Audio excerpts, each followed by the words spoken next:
வெண்பருத்தி நூலெடுத்து வாய் வெடிச்ச பூவெடுத்து நான் அணிஞ்சிட தொடுத்து வச்ச நடினமான மாலை இது.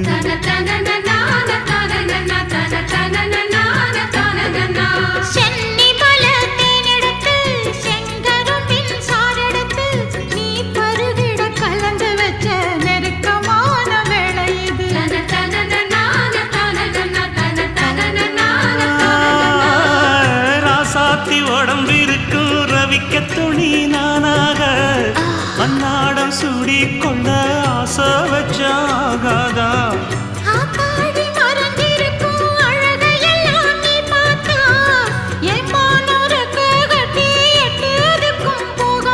அடிச்சி சக்கரையே எட்டி நீயும் நிக்கிறையே நான் ஏங்கி ஏங்கி பார்க்கிறப்போ ராமி